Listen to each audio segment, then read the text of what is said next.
What's going on, everybody? Welcome back to our second conversation on flight time.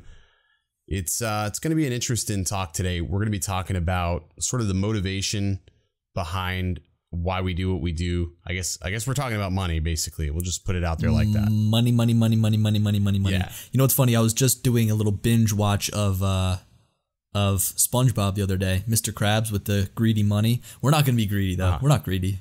No. We're not talking about the greed. Ken looks like an idiot, though.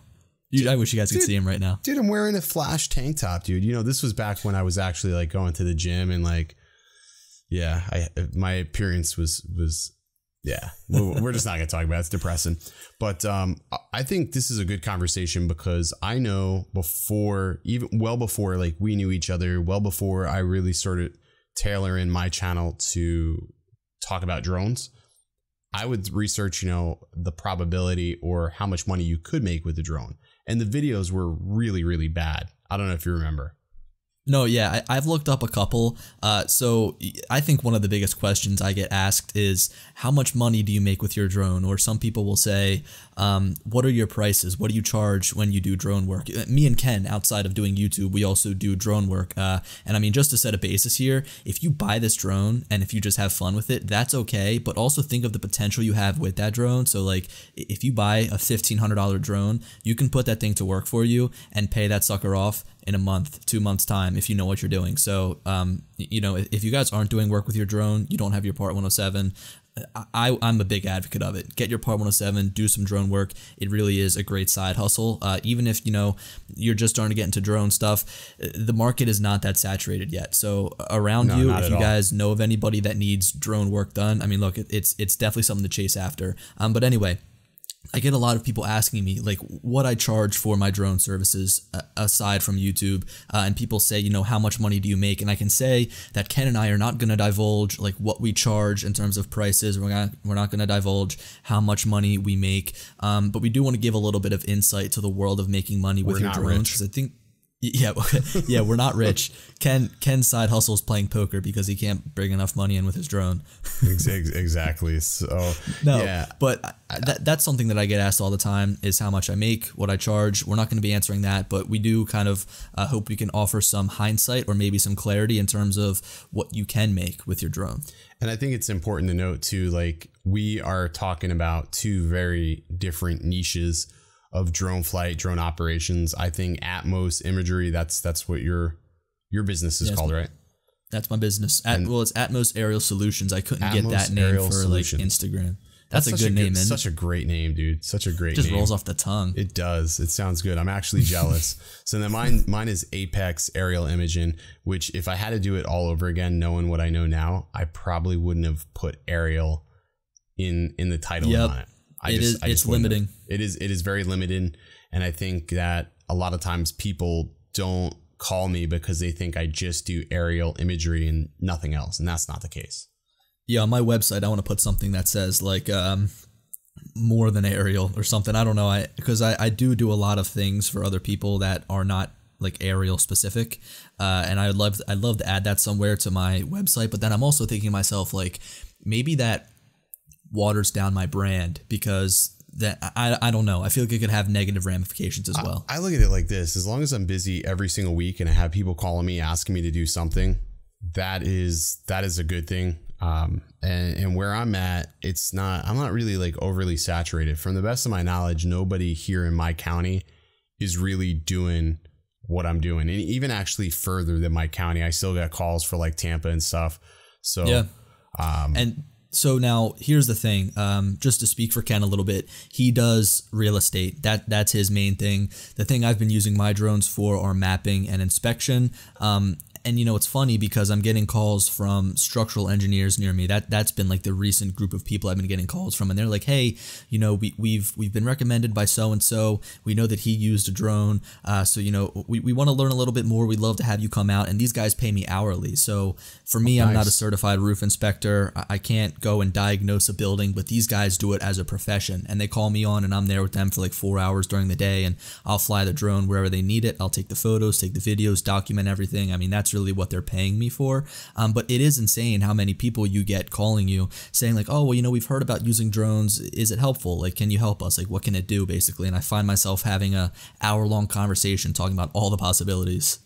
Yeah. And it's sort of interesting. I guess I don't know. I guess I sort of downplayed the possibilities when we first got our 107s. I know when we first got the 107, like my main goal, and this is going to sound like crazy, but my main goal was just to make back that $150 that I spent to take the test. And honestly, I was so happy just to get that first $150 back. And then, you know, I started getting more gigs, and it's insane. It's really insane. So for me, the expectation that, you know, is reality is so much different than, you know, what I initially had thought, I guess. Yeah. And now let's start from the beginning, right? If you're somebody out there and you're thinking to yourself, I want to start a drone business. I have a drone. Don't think it's that easy. I know I might have made it seem easy in the beginning when I said, look, if you've got a drone, think about how you can put that to work for yourself. But you can't go into it thinking you're going to get a ton of clients. I'm almost happy. I mean, look, Ken, you've got a job. You do this on the side. For me, I go to school. I do this in my free time. So I'm happy I don't have to be like supporting a family right now, because the money I'm making certainly doesn't allow me to support a family and everything that like my wife and kids would need. But I'm glad I'm getting a start now, because I'm hoping that by that time I'm out of school, I'm going to be able to do that. And by the time I have a family, even though, God, I'm only 21 right now. But the main thing is, don't jump into this thinking you're going to quit your full-time job because you're going to get all these gigs. Because even though it's not a saturated market, there are some other competitors out there. And also, I think just the biggest thing is that the adoption rate on drones is pretty low. I would reach out to some companies. My biggest thing in the beginning when I was starting is I would drive around, and whenever I would see a sign, like I'd see like a building going up, a construction company, I'd write down their information. I'd give them a call. I'd say, hey, I saw your project on so-and-so. I'm a drone pilot. I can take progression photos for you. And a lot of them were like, go pound sand. Like, go away. We don't need you. And I feel like you need to have a company that is interested in drones to contact you. So you almost have to do a little bit of waiting for them to come to you, maybe do some advertising. But other than that, if you go and you try to reach out to people, chances are you're going to strike out if they're not thinking about drones. Yeah, and you can't get deterred by striking out or getting a lot of no's. I got a lot of no's. I still get a lot of no's from people. Or there's like this, I don't know, motive here. Like people believe that they don't need aerials for real estate photos, which is so peculiar. Because you're in Florida, a lot of these homes are by the beach, and you can only get the certain shots that you can by flying a drone over the water facing the house. I mean, unless if you had a boat, which you know wouldn't be good for a photographer, because how are you going to get a stable shot? And it just, so there's a lot of like oddities I've found, like in talking to photographers. But I've found aggression in the market has won for me. Like I'm doing things like I'm figuring out what my competitors aren't doing, being more aggressive than them. I've made a lot of enemies, a lot in the business, but you know what? That's good. If they aren't doing what I'm doing, then you know that's their problem. My deal is I don't want to work, you know, full time. I'd like, you know, like you said, I have a job. You know, you're going to school, but I want to do this full time. I want to do, you know, my business. I just want to work for myself. So yeah, but it's a leap of faith, though. It's a leap of faith. It really is. And my cousin was helping me move into my new apartment the other day. He was helping me move some big stuff in, and we got lunch afterwards. We're sitting there, and he goes, "Look, if you could do anything in the world, and you make like, it doesn't matter what you do, you're making millions of dollars. You're like the top honcho, the most qualified person in that field, like what would you do?" And you know, of course the first thing I was like, oh, I'd be a basketball player, or oh, I'd be a hockey player. But like I literally looked at him, I was like, dude, I would be a drone pilot. I'd continue to do what I'm doing right now. And I think that's something that you need to have, is you need to like love what you're doing, because at first when you start out, you might be doing some pro bono jobs, and for me that was no skin off my back, because I had fun. I had fun flying no matter what I was doing. And you've got to make sure that you really like what you're doing. That's something that you need to make sure you know for anything you do in life. Yeah, I used to have a boss. I'll never forget this guy. When I worked for Midas, he would always come into the shop, and he would, the first thing he would ask me is, "Are you having fun?" And I'm like, yeah, this is great. I was you know, a 20-year-old kid, you know, getting paid every single week and thinking that being a mechanic and working on cars was the coolest thing in the world. I remember one day he catches us like riding go-karts around the building, like drifting, like we built go-karts because it was so slow at the shop. And he says, "Are you having fun?" And I'm like, "Oh, I'm getting fired." But I remember I looked right at him in the eye. I said, "This is the best job I've ever had. Like, where are you going to get to ride go-karts, you know?" So luckily he didn't fire me, but like, that's like, he always told me, if you stopped loving what you do, just quit. Just quit. Don't do it. If you don't love it, don't do it. Well, here's two funny things. We've got, me and Ken have a friend. Me and Ken have a friend. His name is Steve. He's a great real estate photographer. He lives in Jersey, and yeah, I mean, we're always taking tips from him. And two things about him. First of all, when he was a state trooper, he was like, "Dude, I love the first 4 years of my job. They could not even pay me, and I'd be fine." He'd always tell me, that was back in the day. He'd always tell me, be like, "Yeah, man, I'd ride around South Jersey, lock people up." He said, I could picture, some reason I can picture like how he would say it. You know, like that accent he has, like that sort of like, you know, professional Jersey accent. Well, also another thing is, before he had a drone, do you know how he took photos? I mean, you know, so anybody out there who shoots houses, real estate, you shoot house real estate. You gotta have a pole. Now this might not be a thing down in Florida because everything is flat, but up here in Jersey and especially in Pennsylvania, you've got all of these hills. So sometimes you've got a house that's on like a small hill, and you could be shooting from underneath of where the foundation is laid. And you're like, well, look, the only way I'm going to get a good photo is if I can at least get in line with the house. What he used to do is he used to have it on his tripod, extend it all the way out, and then he would push the button, and then he would hold it over his head and then shoot the photo and then bring it down and look at it. I mean, think about how cumbersome that is and how much easier it is to use a drone. Well, you got to think like, you know, he has tilt shift lenses, and those tilt shift lenses are incredibly expensive. That is one thing I'm thankful for at least exterior. I've never had to buy a tilt shift lens since getting the Mavic 2 Pro. Just fire it up, get it in line with the house where I want it, take my photo. Bob's your uncle. I'm done. I'm out the door down the road. Well, you know what's great about like any drone having like a gimbal on it, right? Is like when you're looking at a house with a camera, you've got to try and line up the sides. You got to make sure it's even. But with the gimbal, man, it is just always level. I mean, unless you're doing like some sport mode flying, whipping around, the gimbal might take a while to get back to that center point. Yeah, or you have an Evo. But I mean, if you're shooting with like a Mavic or an Inspire, and you know you're moving around the house slowly shooting photos, it's always going to be dead on. I never find myself having to like straighten my photos out of the Mavic. Yeah, and you know, I want to sort of like get back to talking about, because we're talking about like a lot of the stuff that we use, but it also all ties turns together. It all ties together because business is business. At the end of the day, what you're doing is going. What you're doing is going to determine how you're making your money, how you're reinvesting your money back in. I mean, look, I can say that even though you know, I've picked up a good amount of clients, I feel like I've probably put 90% of my income right back into my business, buying new equipment, buying new software. I will tell you, you and I are on polar ends of the spectrum. You are the type of person, I swear, and I'm not calling you cheap by any means. I'm sort of proud, like, because I know there's a big age gap between us. People don't realize, like, I'm 34, you're going to be 22, but I mean, we act like we're like a year apart at times, but I know you are so freaking responsible with your money. It's like, it makes me sick. I envy that, because I'm the type of person that's like, I'm like, yo, check out what I just bought. And you're like, did you need that? I'm like, no, but like, look what he goes, you're going to use that once. And I'm like, sort of like Billy shamed into like, why did I need this? So like, you know, my goal, man. What is my goal this month? My goal this month is not to spend more than I make. Like, that's my goal.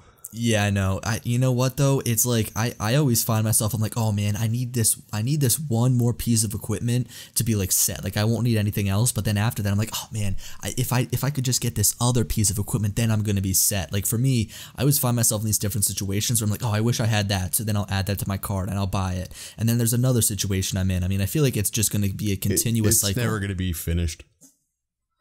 I don't know. So money, drones. You know, these starter drones, I'm going to call them starter. What would you consider a starter drone? Okay, so you're considering the Mavic 2 Pro, the Mavic 2 Zoom starter drones? Look, okay, I wouldn't say a starter drone because those drones are phenomenal. You just uploaded a video, right? Your year after you were in that the video. Mavic 2. Exactly. But you just uploaded it. And those drones are phenomenal. But I recently had a project fall into my lap, and I'm bringing Ken in on it because it's pretty massive. And we can have a full episode about this once it finally goes into effect, because it's going to be pretty incredible. When do we find out about this? Well, it's going to be this Friday that I'll be talking with them, and then it's going to be like potentially next year that it moves into being a full-time thing. It's going to be so sick. Yeah, so we'll talk a lot more about that in the future. I'd love to dedicate a full episode to it because it's a massive drone job that will include multiple pilots, more than potentially Ken and I, in multiple states. So it's going to be pretty awesome. I'd love to share logistics behind it and all of that, because it's going to be a massive learning curve for me. But the equipment we're talking about getting is like tens of thousands of dollars. And it's insane because the buy-in sometimes, if you want to start doing a drone, it's like a poker game. If you want to create a drone business, you might think that the buy-in is incredibly high, but if you get one of those drones, and I shouldn't have called it a starter drone, but if you get one of those Mavic 2 Pros, man, drones, we'll call it. Yeah, intermediate drones, you can be set for almost anything you have to do. The Mavic 2 Pro is great for shooting real estate photos. It's great for shooting real estate videos. It's great for shooting photos for construction companies. I use it even for mapping, even though it doesn't have the electronic shutter. Drone. The Mavic is the neighborhood-friendly drone. You think about it, right? If you're in order to start up a real business, right? And this is off the top of my head. I think the only thing that you need is a good video editing software, a good photo editing software, and a good drone. And you'll probably need some more batteries, because that'll just make your life easy. But the Mavic 2 Pro is so good, and sometimes it might feel daunting. Like you think about, I'm gonna need to spend so much money to get into the drone business. Look, I think you're gonna need to spend a little bit, because using a Spark probably not gonna be that good of an idea. But the average person, let's look at things realistically. You're gonna spend $150 on your license. You're gonna spend anywhere from $1,000 to $1,500 on your drone. So you got $1,600 right there. I'm pulling up my calculator right now. Batteries, so $150 for the license, batteries, $1,500 for the drone. Say $350 for some spare bats. And the editing software, depending on what you choose, if you don't go with DaVinci Resolve and you get, let's say, Premiere Pro, we'll assume that many are going to be, so say $300 for the editing software. Because you're going to have to pay monthly for that, so that's going to be just accumulating. Right. You're just going to keep going. So I'm going to add $500 on for software. That is $2,500 to do. Honestly, you can do 90% of the work out there. Now let's think about it. If you were a hustler and you did what Billy said and you approach people, and you're going to take my approach, that you're just going to say, okay, I'm just interested in aerial photography, aerial videos, and I'm going to target, let's say, realtors that are selling land, because there are investment firms and properties that just target land, and you just want to do photos. We're not even talking about mapping. You can easily, and I'm going to throw an average out here, charge anywhere from $100 to, $500 a property, depending on how far that property is from your location and what the scope or time you have to spend. There's all sorts of ways to bill a client. But if you did, let's say, 4 properties a month, times that by 12 on an average of $125 an hour, what's that for the year? I don't have my calculator. What was that? That was what? Four properties a month at 125 times 12. So 4 times 125, that's like $500 a month times 12. You could be looking at $6,000. And think about for a side hustle. I mean, look, we're talking 4 properties per month. That's once a week. You could pick them up on the weekends. That's bare minimum right there. Yeah, and here's the thing too. I almost feel bad saying this because it could potentially screw other people over. But if you're really looking to start, like you're looking to get started, try and undercut somebody. So if you know somebody's using a photographer, I know, Ken, you deal with realtors all the time. I am ruthless. Look, they don't care about the final product as long as it's just, Did you see my post today? My own brother is trying to cut my throat in this market. Did I tell you what he did to me yesterday? He has me take photos. He doesn't have a license for aerials. He doesn't have a 107. He says, hey, I need to get photos for this listing for a client. Can you come over and do them? I said, yeah. I said, you know, where's the house at? So I go over there and take the photos. I take the photos and he's like, hey, I want the SD card. And I said, I'm not giving you the SD card because I have to invoice you for these photos. And he goes, are you kidding me? And I said, the last time I checked, the electric company doesn't accept thank yous. I got in my truck and I left. So I'm going to send him an invoice. And when he pays his invoice, he can have his photos. But he's trying to undercut me in the market, dude. By like 10 or 15 bucks. I won't have it. So what I meant by undercutting is, especially in real estate, man, I think that photography game is ruthless. You come in at a low price, do some work, raise your prices as you build relationships, and I think that would be a great way to get started. It's not even about the low price. It's about offering something that nobody else does. Offer something unique, and the price is sort of negotiable, but you got to do something different than the other guy. Yeah, here's an example. And this almost ties into what I was talking. This is kind of me recalling something I said in the beginning. How I said these companies, they need to want drone services in order to hire you. It's really hard to go in there and somebody say, what do I need a drone for? And you convince them. It's just tough. They need to be thinking in their mind like, look, maybe we can use drones for this. And if you jump on them at the right time, or if they contact you, that's perfect. But here's an example. Right now I've got a job where like every 3 weeks I go and I shoot photos of this warehouse. It's being built. It's for a company. They sell truck parts, and it's not the construction company that hired me. It's the company that the warehouse is being built for. They just want to see the photos. Maybe they're going to hang them up in their office. Maybe they'll just keep them in their archives of what their warehouse looked like before it was finished, which is cool. But while I was there on site, I was flying my drone around. The project manager came out of one of the trailers there. I walked up to him. I introduced myself. I began talking to him and I said, you know, have you guys ever thought about using drones? They're great for construction progression photos. They're great for, showing to guys on site and saying, look, we need to do this, this, and this. It's a great way to plan your operations. And he looked at me and he said, son, if it can't build for me, I don't need it.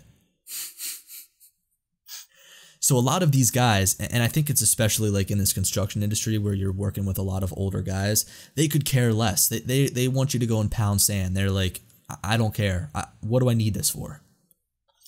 Yeah, I mean, I've gotten there, and I mean, that's sort of like on the real estate side of life, dealing with some of these older realtors that have never used a drone in, let's say, their, I don't know, 15, 20 years of being licensed. They don't understand the value. And then when I quote them a price, they're sort of like not like, they're sort of shook. Like, wait, why is this? You know, you're just pressing a button. You know, they think you have this magic end all be all button, and it's not the case. And it takes a lot of education in the market to really, you know, sort of get them groomed to understand how things should be. But it's going to take time. But I mean, the potential, it doesn't matter. The potential to make money is still there. I just think a lot of pilots, when they first get that 107, they sit on it. Like they think that money is going to come to them, or that somebody's going to know that they are now all of a sudden a licensed pilot. And the reality is nobody knows. And even if you tell them, they're going to be like, oh, that's nice.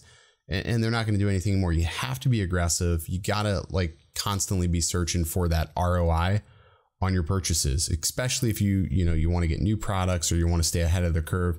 I mean, it's been an eye opener this entire year, and this is just our first year. We're coming up on our 1 year. We are in October. I think the beginning of October 16th or 17th. I can't remember the date, but it's somewhere in the middle of October. We're coming up on our 1 year of having our 107, and I'm completely like mind blown this year as far as my earnings go for not even YouTube. Like I can leave YouTube behind and not even be mad right now. It's got to be some. I don't know about that. I think that I'm not posting as much as I want to, but it's always something I love doing. I love YouTube is instant YouTube is instant gratification just from the fact of not even like not AdSense, because forget AdSense, it's a joke. But I like the instant reaction, or like you get those good good comments or good interaction from people, and they're just like, they really appreciate it. Like that video you did today about the return of the Phantom. Yeah. You know, people are stoked. They like, that's how you began your channel. So it's like you go back to that lineage, and it's just, I mean, that's instant. But what we're doing, I mean, sometimes you got to wait 40 days for gratification depending on your client. Meaning that invoice gets paid. Yeah, well, I have a rule now, and I'm taking a page out of Jin's book that it's paid on arrival. Like I invoice the customer as soon as I see the scope of things, because I've gone back to, I don't have like set pricing. People always have been asking me on YouTube on a lot of these videos I've done is, what do you charge? And it wildly varies now. I will never, every house is different. I kind of screw myself in a sense where I like make a set price, and that's true, right? People say, what are your prices? I don't really have set prices. I've always got to determine the scope of work first, because, I could say, oh, every photography shoot is going to cost $300. Well, then, I could be talking about a massive warehouse, or I could be talking about a small little 5-acre property, and they're two wildly different projects. So you've always got to understand how much time you think you're going to spend on the project and what you think that time is worth to you, because I've screwed myself a couple of times by quoting something before I understand the project. In fact, one scenario comes to mind where somebody said, look, I'm getting water in my building. I want to look at like the seams, the caulk in between the panels and see if, there's water coming through. So I used the Mavic 2 Zoom. I was under the impression that it was one wall, one area, in and out, 20-30 minutes, shoot the video, send it to them afterwards. It ended up being the entire building. It ended up being a 4-hour job. And I told the person, I was like, look, I need to charge you more. I didn't understand the scope of the work, and they were understanding, but that's something you really need to determine beforehand, because you could end up screwing yourself. Yeah. I mean, like sort of like what I went through for a while. I was doing things that like just ridiculously priced just to be able to secure the job. And I was thinking, well, my mentality was, well, I'm getting something. It's better than nothing. But it's it's the wrong mentality, because you undervalue a service you deliver. And I go back to like Steve, always like, he would watch the video and he'd be like, dude, he goes, you're not charging enough. And I'd be like, no, I am. I feel like I am. And he's like, no, you're not charging enough. And it's like, you sort of want to, like, you got to find that happy medium of, well, are you priced too high or are you priced too low? So you want to sort of find that sweet spot. And sometimes it's not something that you yourself can realistically determine, because you're going to undervalue your work. So that's where, like, you have a friend, like I'll ask Billy sometimes and be like, hey, what do you think I should charge for this? Or I'll ask Steve, like, what do you think I should charge for this? So I rely on them. So we have a good support system though, between the three of us. I almost feel like we need to have him on this podcast sometimes. His knowledge definitely. Is just, I mean, he pronounces Mavic a little funny. Sometimes he says Mavic, but beyond that, fantastic guy, best guy in the world. You're really gonna call him out for pronouncing things weird. I had to. I couldn't resist.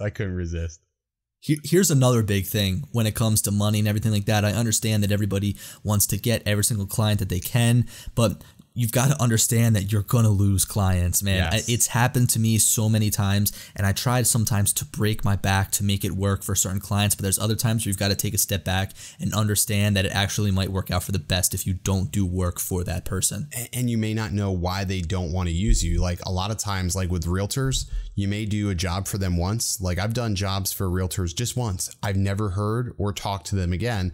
Doesn't necessarily mean I did something wrong. It could just be I was convenient at the time. Could be they have somebody who's permanently doing their photos. I've had clients hire me to do photos. They weren't happy with the photos, and then they just still paid me, but they just behind my back went and hired somebody else to retake the photos. So, I mean, realtors are a funny breed, but yeah, definitely don't chase them if you feel like you don't want to work with people that don't want to work with you, basically is what we're trying to say. Yeah, and there's also so many different things. I mean, just things that have happened to me. There's clients that don't pay on time that I choose not to work with anymore because they're a little bit sketchy about their payments, and that's understandable. It seems like that's a big thing in the business, though, is like once you send the invoice, crickets. There's nobody coming on the other side. Well, they'll email you. It's funny. They want the product, like they want the photos and videos like right now, but then once you do it, like, I'm not even, so it's a funny story. This week did a video for this log cabin, right? Did the whole thing, the whole shebang. It's fantastic. They needed it. They needed it. I send them the, the proofs, and the agent, their listing specialist, like the person who uploads everything, says, hey, Ken, I can't upload these photos. They're too big. And this was like 3 days after I shot the video. So my reaction was, I'm like, I gotta wait to get paid. I said, those were just the proofs. They were supposed to approve those, send those back. I'm like, I have to usually hold back the resized MLS images because agents, you know, are like taking forever to resolve invoices. She's like, oh my God, that really sucks. I'm like, yeah, but give me about an hour and I'll get them over. In the process of me resizing the images, all of a sudden, miraculously, my invoice was paid. So nice. Like I sort of guilt shamed them without actually shaming them directly. Well, here's another thing. I think personally, unless you're servicing like a whole entire state, usually you can potentially do like, you know, run a drone business on your own. You as the single pilot, you know, for me, it's just a whole entire grind of like shooting during the day, editing and uploading at nighttime. And, you know, I get to pick my own schedule, so it's nice. But anyway, I'm walking into doing work for this client and they require I have business insurance. I'm like, all right, you know what's fine. I've got to get business insurance anyway. First of all, they require $6 million of liability insurance. What? $6 million of liability insurance. That's the first thing, right? Wow. Next, I put my girlfriend on my website, makes it seem like we're a team, gives me a little bit more legitimacy because, you know, it makes it seem like there's multiple people. And they say, well, you know, we're looking at your website. We see that you've got somebody working for you. You're going to need workers' comp. Like that. And I said, oh, well, so wait a second. And I went through this too. And apparently if you're an LLC and you have 5 employees, you can file for exemptions for workers' comp. So if you have under 5, you can apply for exemptions. Under 5, you can apply for exemptions. Okay. Well, now here's the thing, right? Is like, I would have been paying more money for insurance. Makes sense. Look, I would have been paying more for insurance for that job than I would have been making on it. You know what I mean? Yeah. It's insane. Now I could say, oh, I've got business insurance up to this amount, and that's definitely good to have. I ended up working with them. I resolved that I didn't need the workers' comp. I did the work for them, but still, man, $6 million of liability insurance, that's pretty penny. It's a gut check, and I've gotten to the point where I travel so much for my normal job, and just with everything else like YouTube, like I want to go up to Philadelphia after spin up. Like I want to hang out with you for the week, and you know, and we got stuff we're looking to do anyways. So it's like I need somebody to be able to take photos, at least photos for these realtors for their listings while I'm not around. So I'm actually hiring somebody on like a subcontractor just to be able to keep business afloat while I guess I'm goofing off in YouTube land. You got to have those times every once in a while. Yeah, exactly. So look, I think we're getting away from, I think for this whole entire podcast, we've gotten away from the title. You know, it's a conversation, but that's the whole new format, man. Look, everything that comes away from bettering yourself as a drone pilot or on the end of like business, you know, I think it's always going to be something that's beneficial. Exactly. But getting back to that question that we pretty much asked, you know, how much money can you make from your drone? It's infinite. You can make so much money in this industry. You've got to know where the work is. You've got to be savvy. You've got to adapt so that be relentless.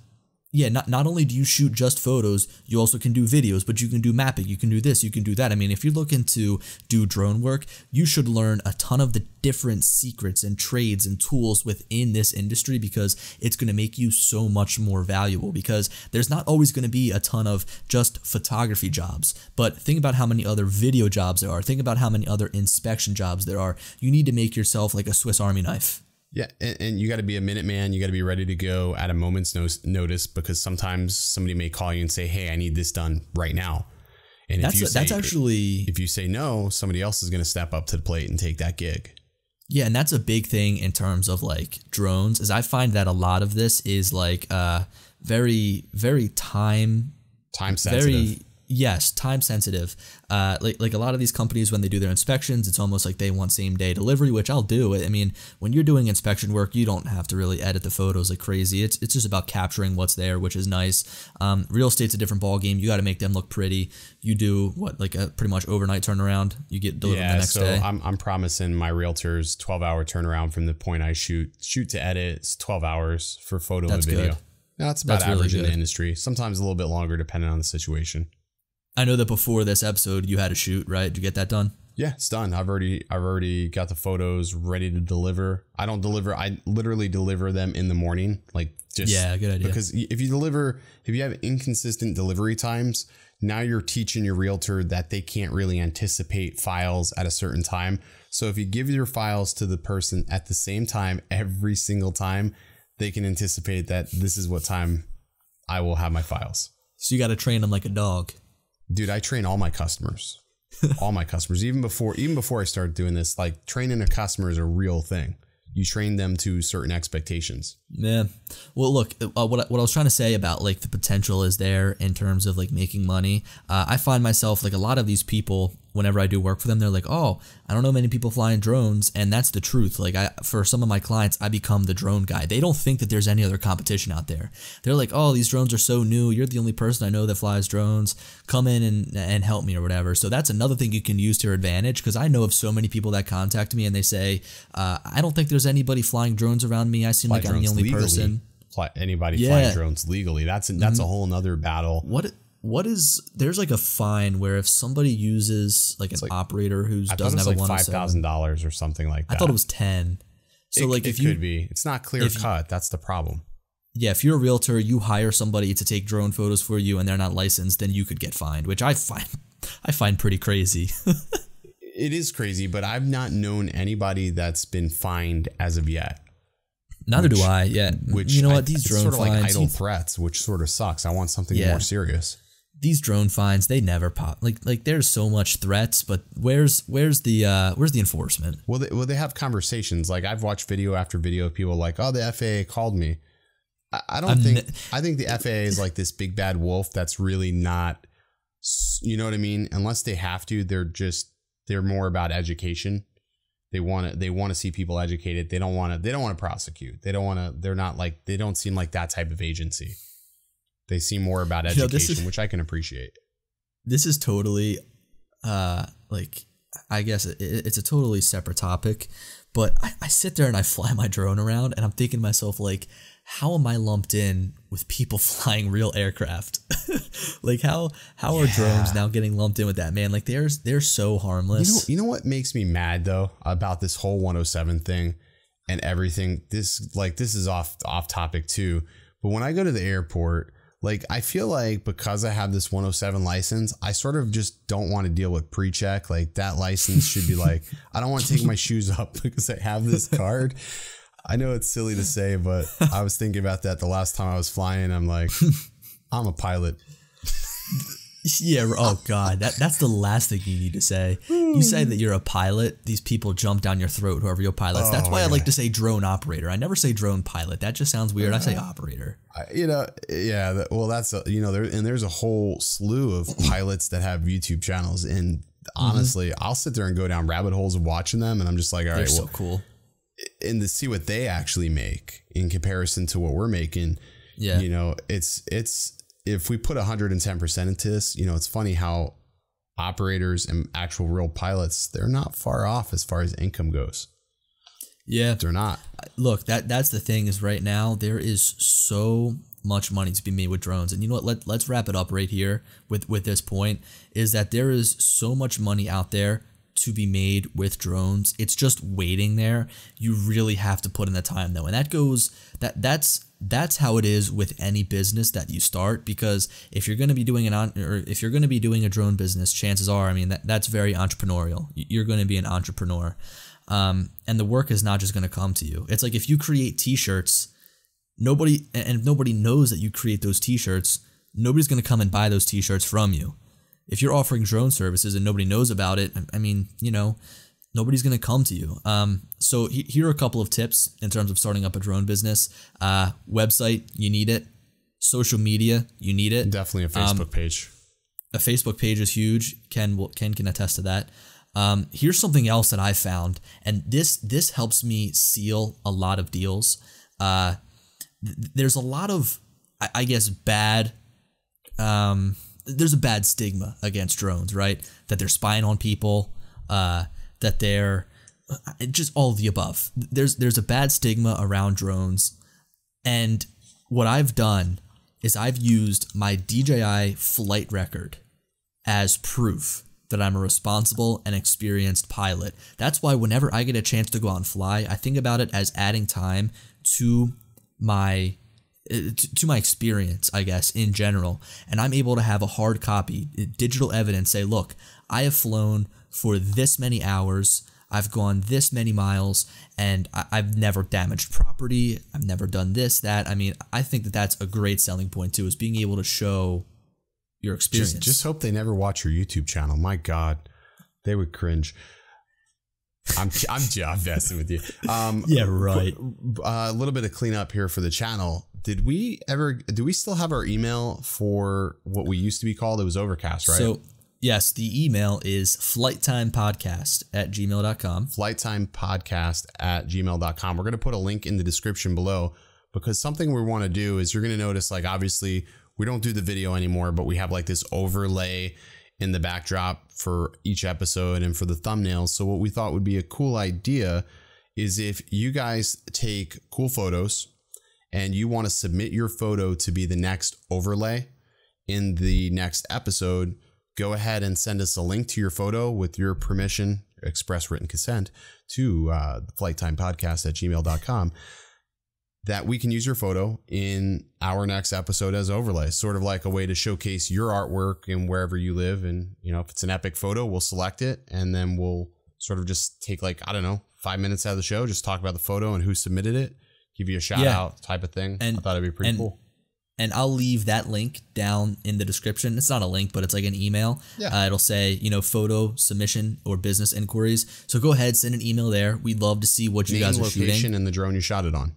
Yeah, and if you want, we can do like an Instagram handle, because, you know, if you're a drone pilot or drone operator, you've probably got an Instagram. So whatever you want us to put, Instagram, Twitter, we'll add that on there as well, right up there on the screen. For the first couple of episodes, we'll probably build up a good backlog of people's photos. We'll probably use our own photos for a little bit. We might even throw in our own photos just every once in a while if we shoot something cool. But yeah, definitely send in your submissions, because that would be really an awesome way to include everybody. I think it's so much more interactive, and like I said, I hate that I keep saying it, but really liking this format so much better than previous. So that's going to wrap up this conversation, guys. If you have any questions, feel free to drop them down in the comments. Other than that, you know where to follow us at all our normal Twitter handles, at Billy Kyle on Twitter, at Original Dobo on Twitter. Yeah, wait, hold on. I feel like we left it a little bit open-ended here. I feel like we did. So look, drone business, it's a tough thing to get into, and it's a great side hustle. It's something that's awesome to do on the weekends. Maybe don't quit your job right away thinking you're going to get all this work. No, definitely don't quit your job, because it's not sustainable in that terms. Depending on how quick you go. I don't want to be the person that's to blame for families going under, but it is a great way to make money on the side. I watch Gary Vee all the time. He's always talking about a side hustle. This is a great side hustle. For me, since I'm a full-time student, it's my side hustle, but it's giving me some time to really build it up and hope it's something that I can do right out of college. And you got to also think about the future of drones as they adapt or evolve as far as rules and regulations go. You have to be willing to adapt and evolve to those regulations and rules to be able to secure like any sort of longevity in this business as well. Yes, and look, I feel so bad for saying this, but this is something I wanted to say the whole entire time and I totally forgot about it. Whenever I see these strict laws come into play, there's part of me that's like, yes, because there's all these people saying to themselves, oh, well, I'm getting out of the drone hobby. And I know as somebody who like teaches people how to fly drones through my YouTube channel, I want to try to grow this community. But at the same time, if they continue to make that barrier to entry to do this professionally harder, then there is going to be more of a market for people who want to do this professionally. Exactly. So look, if they come around and they say, look, we're going to introduce this brand new 500 question test and you need to pass a flight exam or whatever, well, you know what? I can guarantee you there's going to be a lot of people that say, screw it, I'm selling my drones and I'm not doing this. But at the end of the day, the people that go after that and the people that persevere are going to make even more money. I almost feel bad for saying that, but that's just the truth. No, don't feel bad, because that's honestly the facts. And that's the reality. Like, we got to stop feeling bad for people that don't want to put in the time, don't want to put in the effort for the knowledge. Because I look back and I'm reading, you know, like even that video we did about the TFRs, like if you just educate yourself just a little bit, just about 20%, you wouldn't be one of those people that are commenting, you know, saying, hey, we shouldn't need these rules. No, but we do need these rules. And it's, again, we don't want to go on that tangent, but this was a good episode, man. I'm pretty happy with it. Yeah, well, it's a great episode. How about in the comments, guys, let us know what you thought of the episode, as well as let us know if you guys are doing drone work. So if you guys are doing any work with your Part 107, with your drone, let us know what you're using. Let us know what kind of work you're doing. Let us know maybe what kind of work you're looking to get into. We can help tailor these videos. So if you want to get into real estate, we'll focus on real estate, and Ken can, you know, give some tips. If you want to get into mapping, I know that there's been a pretty big boom on my channel with mapping recently. So if you want to talk about mapping, we can talk about that. If you want to talk about inspections, we can talk about that. So let us know what you think in the comments, and we can start tailoring some episodes to certain needs. Yeah. Other than that, man, I'm out. Oh, hey, happy birthday tomorrow. Thanks, man.